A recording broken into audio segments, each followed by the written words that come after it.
단 17초였습니다. 미국 애리조나 길버트시 외곽 단독주택 단지. 2024년 4월 7일 오후 5시 16분. 현관 앞 CCTV에 기록된 건 단 17초짜리 영상이었습니다. 5살 남자아이가 나가는 순간 어디선가 튀어나온 코요테 한 마리가 아이팔을 물고 남자아이를 넘어뜨렸습니다.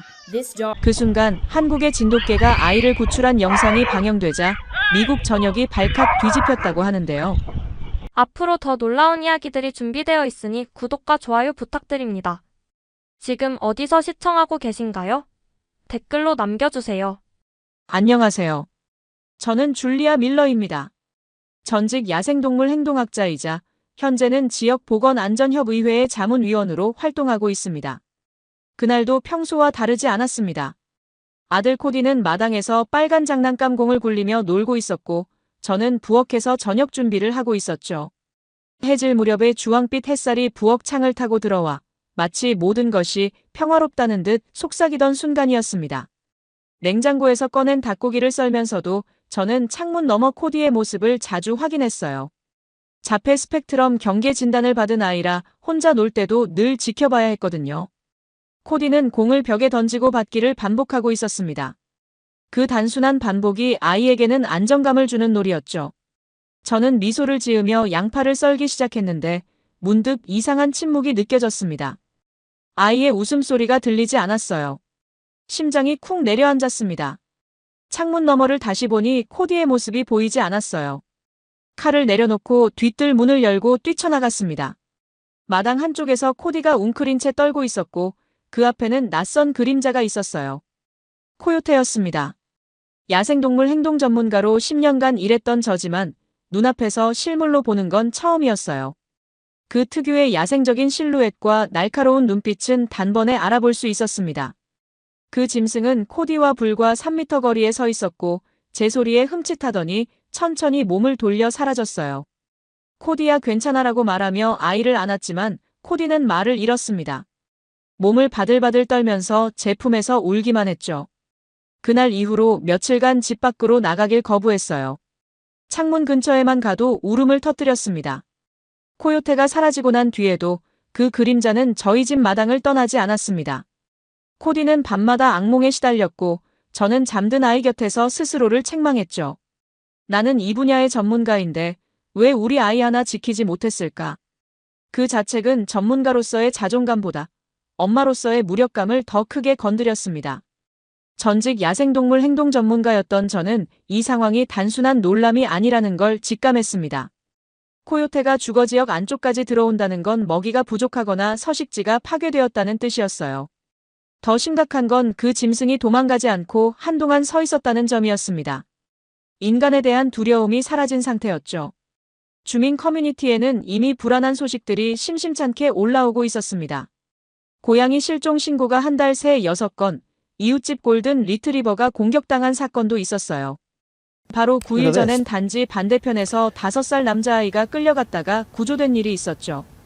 그때만 해도 남의 일 같았던 공포가 이제 저희 가족 안으로 들어온 것입니다. 그날 밤 저는 남편 데니얼과 함께 다시 울타리를 점검했습니다. 1m 80cm 높이의 나무 울타리였는데 코요테에게는 충분히 넘을 수 있는 높이였어요. 아들 코디의 방 창문에는 처음으로 이중 잠금 장치를 설치했습니다. 그리고 저는 처음으로 진심으로 무서워졌습니다. 전문가로서가 아니라 한 아이의 엄마로서 말이에요. 그날 저녁 저는 잠을 이룰 수 없었습니다. 무언가 무너졌다는 느낌이 들었죠. 엄마로서도 야생동물 전문가로서도 제가 할 수 있는 일이 없었던 그 현실이 저를 붙잡고 놓아주질 않았습니다. 천장을 바라보며 계속 떠올랐던 건 코요테의 그 눈빛이었어요. 두려움 없이 저희를 바라보던 그 시선 말입니다.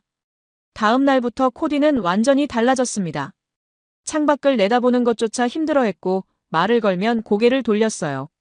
마당 쪽으로 한 발자국도 내딛지 않았습니다. 자폐 스펙트럼 경계 진단을 받은 아이에게 일상의 리듬은 곧 생존이었는데 그 리듬이 완전히 깨져버린 거죠. 제일 힘든 건 밤이었습니다.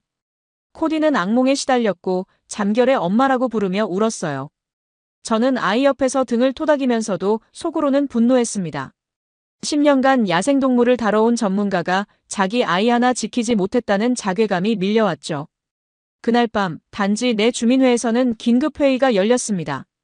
출석한 이웃들은 모두 겁에 질려 있었고 몇몇은 이사를 고민하고 있다고 털어놓았어요. 다음은 우리 아이일지도 몰라요.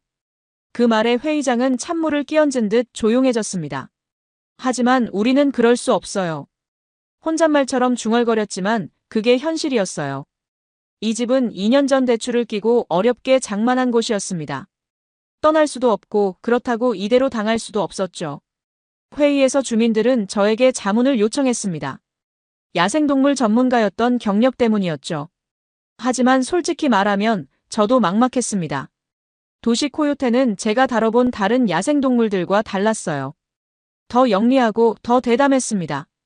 남편 데니얼은 제게 말했습니다. 당신보다 이 문제를 잘 아는 사람이 여기 어디 있겠어요. 그 말에 저는 처음으로 다시 노트를 꺼냈습니다. 대학원 시절부터 써오던 낡은 노트였죠.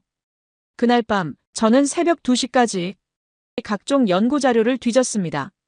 도시 코요테의 행동 패턴, 포식 성향, 영역 의식까지. 이번엔 감정이 아닌 데이터로 맞서고 싶었어요. 이건 단지 우리 가족만의 싸움이 아니었습니다. 이 공동체 전체를 위한 싸움이었죠. 다음 날부터 저는 마을 주민회의 공식 자문 역할을 맡게 되었습니다. 하지만 문제는 뚜렷했어요. 우리에겐 시간이 없었고 코요테는 기다려주지 않았습니다. 매일 밤 새로운 목격담이 올라왔고 불안은 걷잡을 수 없이 커져갔죠. 주민들은 이미 다양한 시도를 해보았더군요. 가장 먼저 설치한 건 동작 감지 조명이었습니다. 단지 곳곳에 20여 개의 LED 조명을 달았는데 가구당 $120씩 부담했죠. 처음 일주일은 효과가 있는 것 같았어요.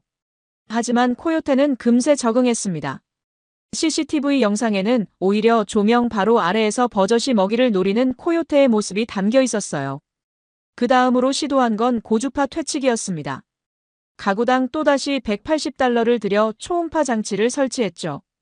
인간의 귀에는 들리지 않지만 동물들이 싫어한다는 장치였는데 이것도 한 달을 넘기지 못했습니다.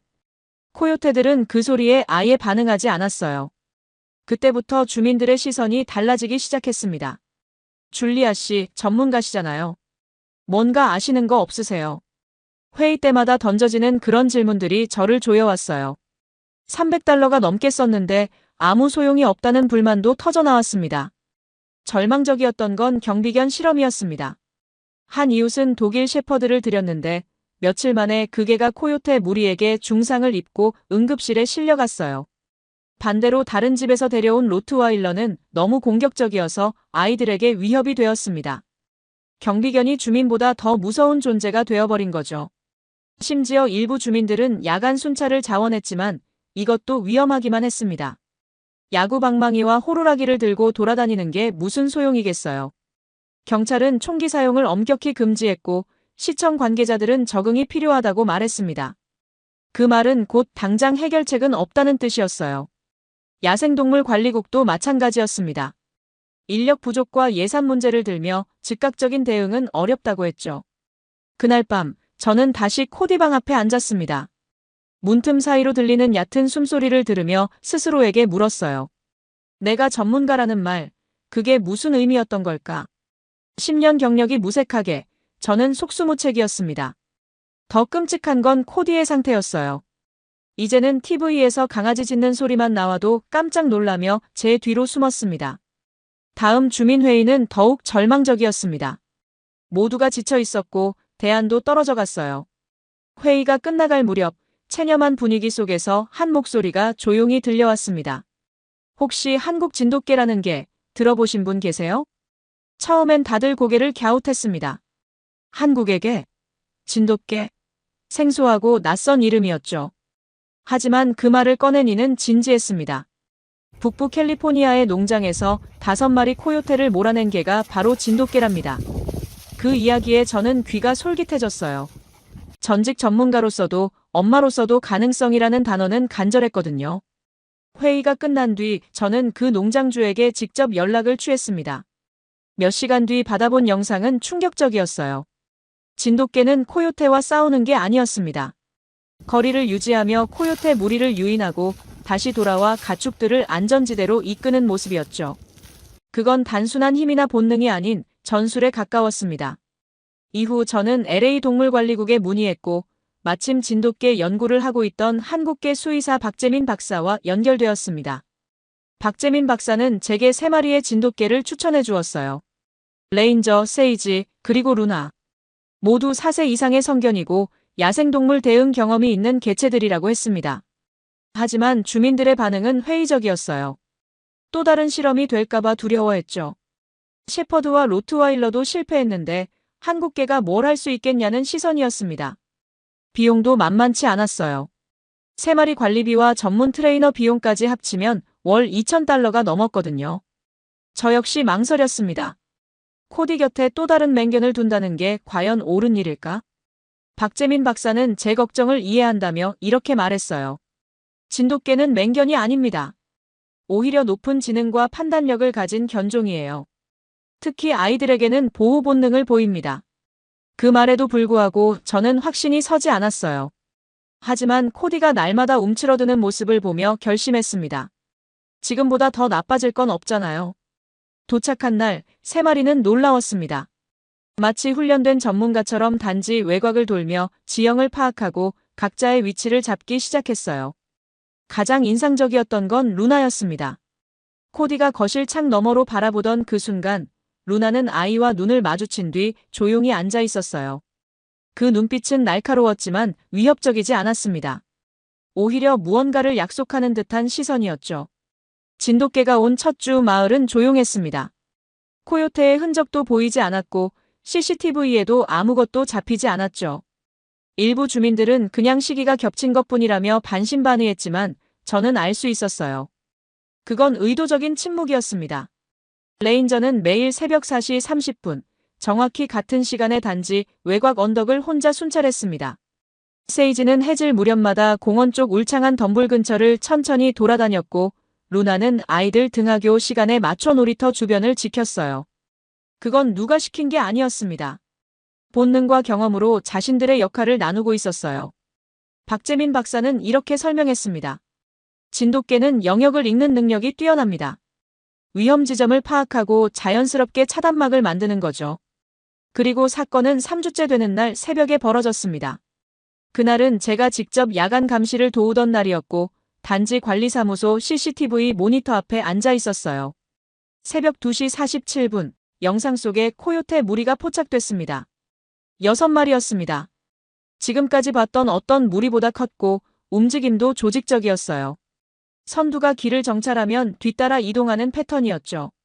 저는 긴장한 채로 무전기를 잡았습니다. 하지만 놀라운 건 그 다음 장면이었어요. 레인저가 먼저 나타나 코요테들 앞을 가로막았습니다.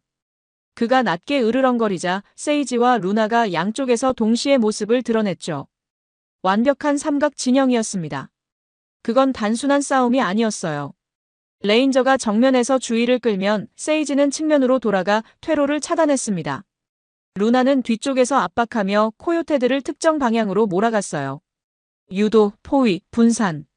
마치 군사작전 같았습니다. 코요테 무리는 당황했습니다.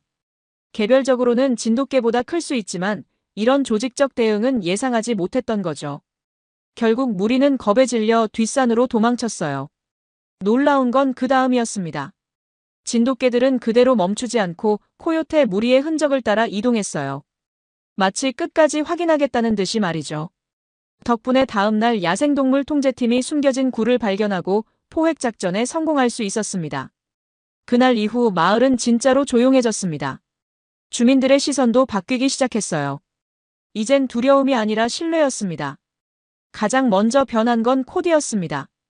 한동안 창문 너머로 루나를 지켜보던 아이가 어느 날 조심스레 현관문을 열고 마당 계단에 앉았어요. 그 순간 루나는 천천히 다가와 아이 앞에서 몸을 낮췄고 코디는 떨리는 손으로 그녀의 머리를 쓰다듬었습니다. 그 장면을 보던 저는 정말 오랜만에 눈물이 났어요. 단순한 회복이 아니라 마음의 복원이 시작된 거였죠.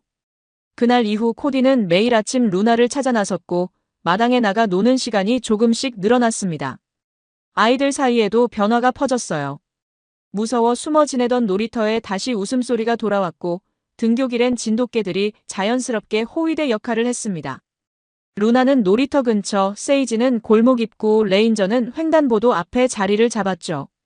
아이들은 그걸 진돗개 삼총사 호위대라고 불렀고 친구들에게 자랑처럼 얘기했습니다. 엄마 아빠는 무서워하지만 우리에겐 진돗개가 있어. 이런 식으로 말이에요. 어른들의 변화는 더 극적이었습니다.